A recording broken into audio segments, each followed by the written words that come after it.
อยู่บ่นี่ขอเอฟซีสวัสดีค่ะหากบหมันแท้ๆนี่แต่ซุ่มลิ้นกัน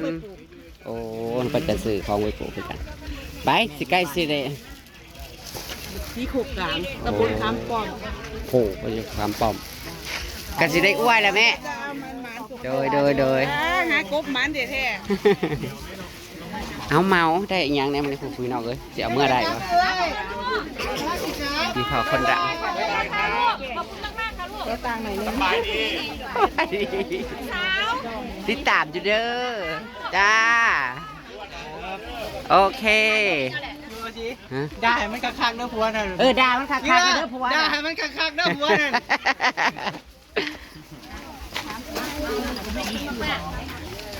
บทชื่อไปนำเพิ่ม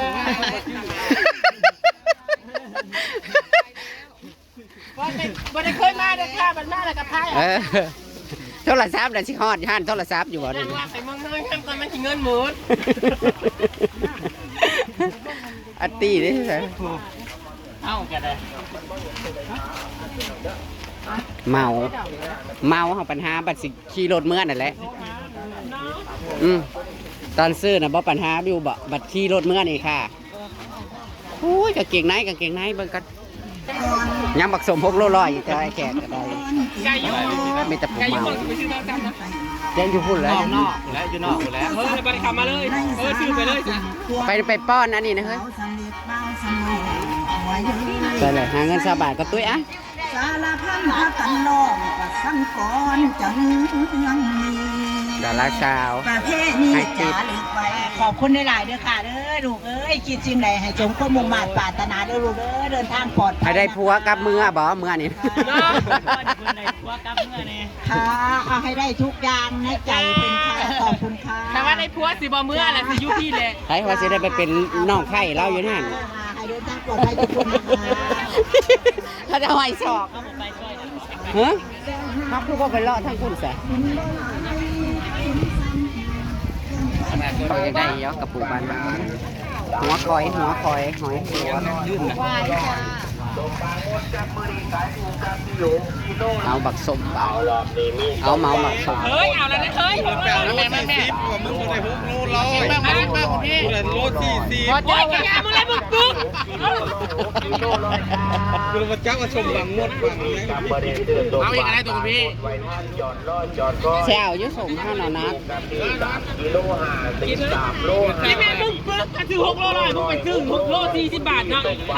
แซ่บบ่ต้องแพง5 บาทไปย่างมาทันเลยล้มมาทันเลยมือครับย่างไปได้ใกล้ๆนี่ก่อนจะล้มเสียเอาอยู่บ่โอ้หิวจนแขนกงตา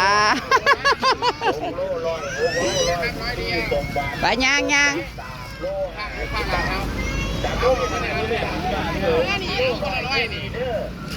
างสักก่อนโอ้คือห่อนวันนี้วันจ่ายโอ้เป็นมันข่าวมากินนะเมาฮะมันข่าวเราจะปลูกมันข่าวเธอจะมาปลูกวะเนี่ยอันนี้จะมาชิมก่อนแต่ละคนพี่น้องโหดหิวบักสมมานักขับกันขี่รถจักรมาตายจักสิแกมาจากใดยังไปฝากคล้องให้พี่เพิ่นก้อนนี่นะไปฝากคล้องเหรอวะเฮ้ยที่พากันย่างออกไปสนีที่ของมันบ่ไก่ปะได้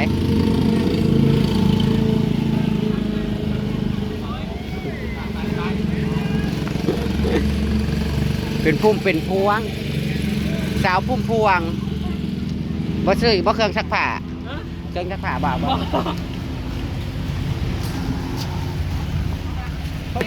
ตุยได้ร้ายกว่ามูพี่น้องเอ้ยตุยได้ร้ายกว่ามูเมาแบบมันคือเข่าแต่บุญโมมันหงอมาท่วงกันอีกเลยเขาใหญ่ไว้เอาเมียบอกผัวเด้อวะเขาไม่ได้จากได้เมียเด้อเห็นว่าก็ได้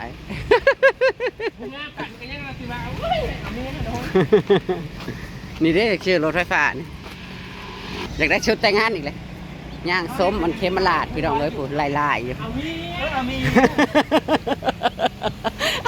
เห็นได้ดินั่นแหละเอาเมียเอาเขาน่ะแม่ร้านโทรศัพท์นี่ร้านใดนี่ตอนนี้สิไปซื้อโทรศัพท์ให้แม่นางตุยสักก้อนพี่น้องเอ้ยย่างออกมาซื้อแล้วพันยังสีย่างกลับเข้าตลาดอีกอยู่ได้พี่น้องเอ้ยไปซื้อโทรศัพท์ให้นางก่อนนะคะไปขับไปมานี่เซเว่นถ้าสิว่างไว้นอกบ่ โอ้ยเขากลุ่มเยอะนี่นะ บอกว่านี่แล้ว เยอะเอาใกล้กัน ไป ได้ ที่เขาเขา ยังลง ใส่ที่ไปซื้อร้านใดโทรศัพท์น่ะ สิไปซื้อหันได้โทรศัพท์ เข้าบ่ซื้อเครื่องเบาเจ้าเห็นนี่ยังเจ้าจังห้องเมื่อกี้นี่เห็นตำรวจ คอยเห็นตำรวจ ตำรวจรอ ได้ในเครื่องแบบจะรอคอยอยู่ในกรุงเทพมีคอยสั้นยกแล้วรอค่ะคันนี้นี่นะคอยสั้นแล้วท่านนึงเมื่อกี้นี่เบิร์ดเลยยังเบิร์ดพันเลย ซื้ออีหยังมา1,000 คอยให้เบิร์ด2,000 เป็นตายแล้วทุกคลองนะครับสิจะเอาเมื่อเราใดนี่ ซื้อนั่นได้จังว่า ขี่รถจักรมึงขึ้นมาได้มึงว่ามีผู้สอนมึงควรเครื่องไปสิเลยมึงกระสอบแล้วก็มี กินขนมก่อนไปน้องเอ้ย มึงจะต้องเจ้ากูต่ำตัวต่ำค่าเกิดครัวต้องมาหาจิบ เสียงดวงก้อนเสียงดวงก้อนนี่นะ จะที่มันใช่ยังจะน่ะ จะข่อยฟันอีหยัง ไหนนี่คอยจะซื้อยก เมื่อกี้นี่มันออกอันแต้มเดียวเขาซื้อ94มันออก95 กระถึกข้างล่าง ข้างอันชื่อข้างล่างก็ซื้อ54ก็ออก52เลข52นี่ก็ออกเล่นขบวนแล้วก็ลงมาข้างล่างอยู่ตุ้ยมึงฝันหยังบอกกูแน่ก่อนมึงสิมาไทยนี่นะ เมื่อคืนนี้ตุ้มเต้นกับบริพันธ์เมื่อก่อนนะพันธุ์มา นี่มาได้ เรียกมามันออกขาซองแล้วมือนะเนาะ อืม ตาสองนอกกันดิ 659รางวัลที่1 659650 รวยค่ะไปซื้อโทรศัพท์ตุยก่อนจ้า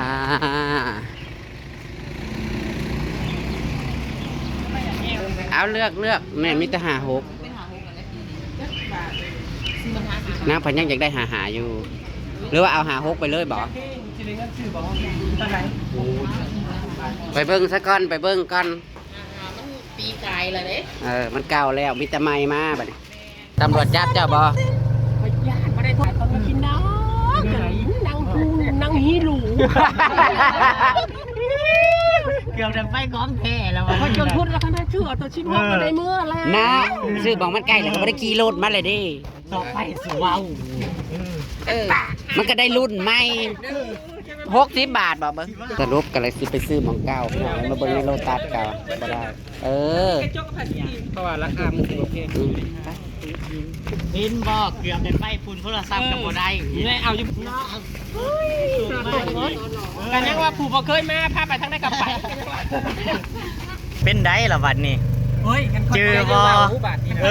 เขากับบ่จับไปเราเข้าไปสิจับอยู่งาม ตำรวจกันนั่งมาห้อยๆ เฮ้ยปากเพิ่นกับตั้งเค้นอีหลีตั้งแต่อยู่หน้าเซเว่น จังหวั พุ่ ด น ท่ามานี่ได้ไปรถเมียว่าได้เลยเป็นแล้วเขาจับก่อนมาจากกรุงเทพว่า มาเราตัดซื้อกันจากจับ พอแล้วแรงอยู่ได้ อันเด้ ลา เก็บเงินไว้ซื้อโทรศัพท์อย่าชัวมักลาไปเอา6กูญาติบ่ได้ลงตลาดอยู่ เห็นว่าปากกาว่าง่วงว่าปากว่า เอาเมเซียวแนมเราได้เมเซียวแล้วสิไล่ตอนเท่ากลับอยู่ไง โอ้ยเราเจ้าเร็วเนี่ยไปได้ไหมเป็นว่าเอา อยู่หน้าเซเว่นเฮ้ยเพิ่นบอกว่าเพราะแล้วแรงอยู่ได้เพิ่นว่าถ้าอยู่ในกรุงเทพมีข่อยสั่นงอกๆได้นี่เพิ่นว่าเป็นบ่ เพราะเมฆไปเอาอีกแขกวนมันบนมือไหนอันนั้นมาเฮ้ย ไปถามเราอยู่หน้าเซเว่นแล้วบ่จัก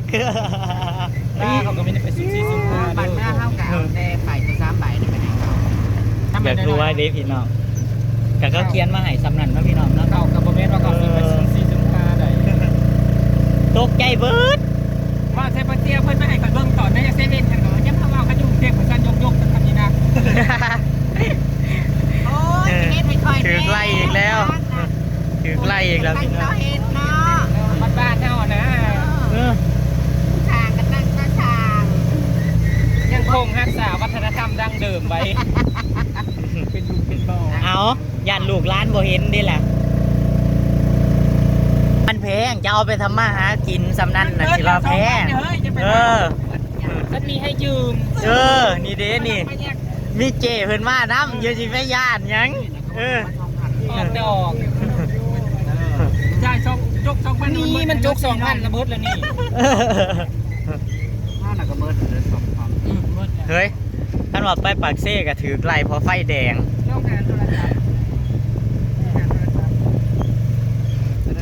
สรุปก็คืออยู่หมองเก่าพี่น้องเอ้ยได้อยู่หมองเก่า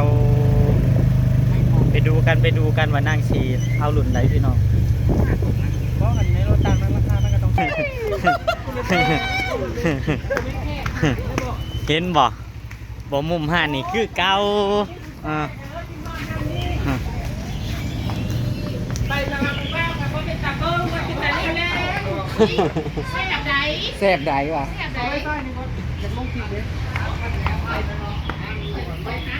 นี่คนขับยังรอถ้าไปรับแล้วก็ล้อรับมาอีกใครได้เล่ารับไปโทษที่โทษแดดเพราะไงอยู่แล้วโมเป็นไพ่รถแถวตรงนี้แล้วโอ้ยแถวแล้วต่ำใครเนี่ยเพราะมีเองนี่แหละเว้ยผมว่าในไพ่ได้ดำนางขึ้นพาอยู่ฝั่งเนี่ยมาจะบาดหลานมาจะงานบาดผ้ามีสีสีเขียวนี่ฮะเลือกสีเลือกสีไหนพากันโฮกับไปโลตัดกันกลับมานี่มันเก่าร้านประจำดอกมากว่าอะไรสีนะสีดำนั่นแล้วมันจะงามสีดำน่ะมันแต่ว่าอันที่จริงอ่ะสีมันงามเนาะถามมันเราสั่งบ่ปกติอะไรลังเห็นผู้ชายแห่งสันกว่านี้คันผู้ชายคล้ายแห่งสันกว่านี้นานสิบได้ซื้อ2 เครื่องสวัสดีชื่ออะไรชื่ออะไรคล้ายๆมีตังเลยเนาะอุ้ยพัดสังง่ายต้นจากง่ายนี่อันนี้ชื่ออย่างนี้ท่านเดียวกันวันนี้ว้าวเป๋าตังอังเปาโอ้ยได้จักเดือนแล้วนี่เนี่ย2อันนี้ได้ค่ะ3อันนี้ก็ประมาณ2เลยนี่นะติดอันนั้นติดเก่าดักหนูโอ้ยติดเก่าดักหนูเฮ้ยมึงเนี่ยอันนี้โดนสร้างเด็ดในสกัดอย่างไรนี่ห้องหมักตัวนี้เองน้ำขั้นอยู่บ้านเจ้าขั้นติดเก่าเจ้าแป้งโรยเด้อน้ำพริกคนสาดคนยังนะเพื่อไว้เนาะเอาแป้งกันข้างจะเจอโรยมันติดจับให้นอนสร้างเด็ดอยากได้เด็ดคนเลือกโทรศัพท์เปิดสกัดจ้ะไอ้แขกนั่งเฝ้าของเซเว่นนะพี่น้องคิดหอนมีตังค์นะมีตังค์ดิคล้ายๆกันเลยสีเดียวกันเลยนะมีตังค์ไปเลยมีตังค์เสียแล้วมีตังค์กับดาวแล้วเรียนได้4 เดือนมั้งผมไปเขาไปเล่นกับมาบ้านเรียบร้อยเป่า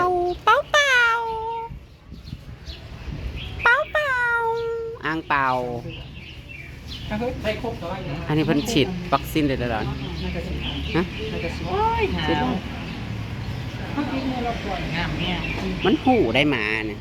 มันหูมันบอกแล้วเมืองได้เพิ่นน้อยๆเนี่ยเพิ่นเหี่ยวใส่ผ้าแพร่ป้าเพิ่นเหี่ยวใส่ผ้าคือแมวน้อยอันนั้นติดอันเก่าได้อยู่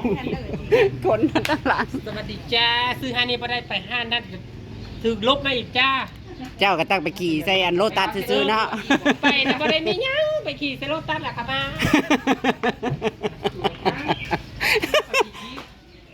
มันเป็นเดิมแห้ง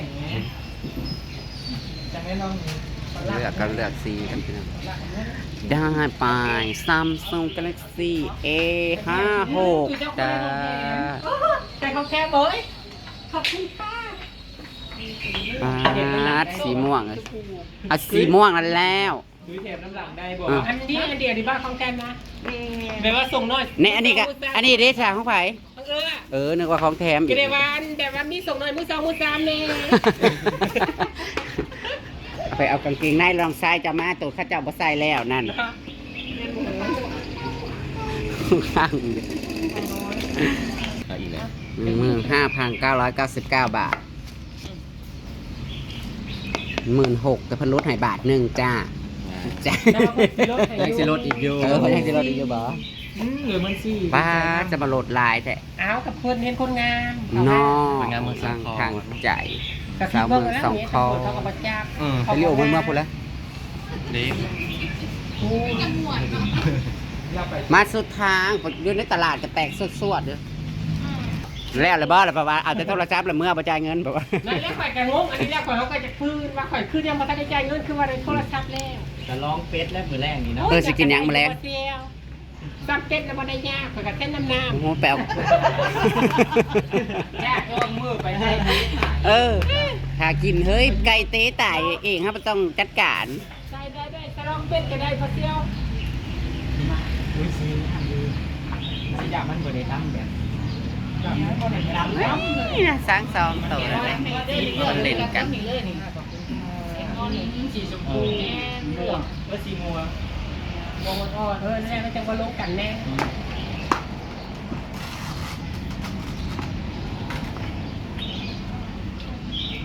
ได้เงินก็เขาก็จังขามมาถาหาเจ็ดออก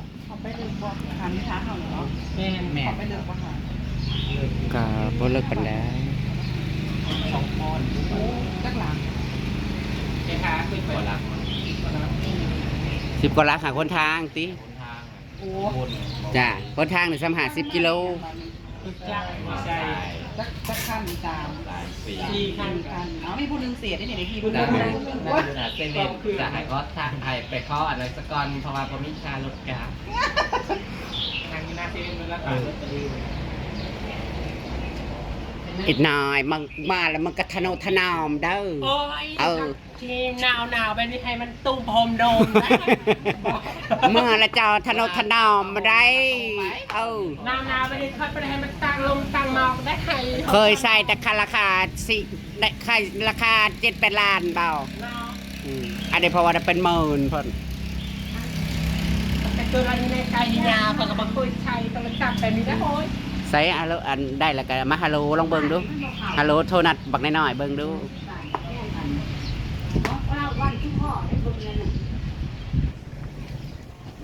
โอ้ยสวยลองฮัลโหลดูฮัลโหลจับมาใส่หูฮัลโหล เออ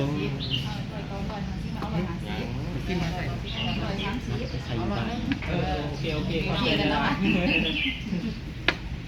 เจ้าหน้าบ่ซื้อน้ำเหล้าด้วยเอ้ยสินั่นดิมาให้น้อยโห อันใด มาสิมาเอาแล้วรถให้เท่าไหร่วะเฮ้ยคาราแคนมาไอ้ตัวนี้ เอามา40นะกับ30 70แล้วหอนลอยเอานี่มันหอนลอยนี่70เป็นลอยก็ดี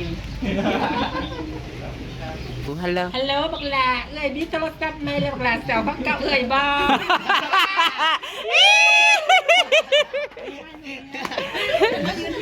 เด้องามเด้ ถือดีได้เมเซียวหลุดมืออืม ท่านหลุดมาท่านออกข้างถ้ากับว่าท่านได้ออกลูกเครื่องนี้ มันสิได้เสียเพิ่มมาติ